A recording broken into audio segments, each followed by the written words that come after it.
اے پیغمبر، لوگ تم سے یتیم عورتوں کے بارے میں فتویٰ طلب کرتے ہیں، کہہ دو کہ اللہ تم کو ان کے ساتھ نکاح کرنے کے معاملے میں اجازت دیتا ہے، اور جو حکم اس کتاب میں پہلے دیا گیا ہے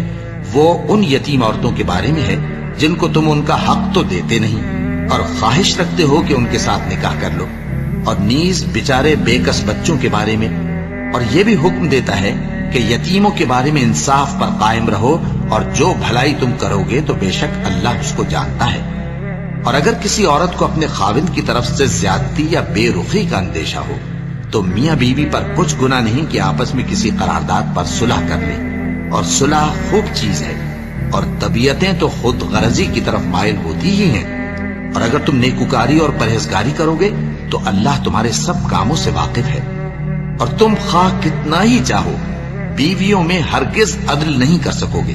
تو ایسا بھی نہ کرنا کہ ایک ہی کی طرف ڈھل جاؤ اور دوسری کو ایسی حالت میں چھوڑ دو کہ گویا ادھر میں لٹک رہی ہے،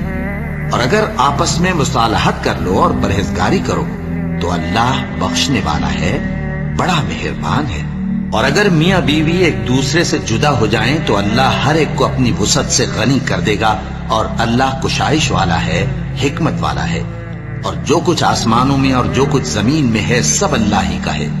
اور جن لوگوں کو تم سے پہلے کتاب دی گئی تھی ان کو بھی اور اے نبی تم کو بھی ہم نے حکم تاکیدی کیا ہے کہ اللہ سے ڈرتے رہو،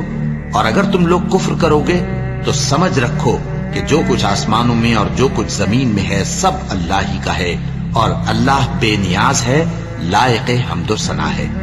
اور پھر سن رکھو کہ جو کچھ آسمانوں میں اور جو کچھ زمین میں ہے سب اللہ ہی کا ہے، اور اللہ ہی کارساز کافی ہے۔ لوگو، اگر وہ چاہے تو تم کو فنا کر دے اور تمہاری جگہ اور لوگوں کو پیدا کر دے، اور اللہ اس بات پر پوری طرح قادر ہے۔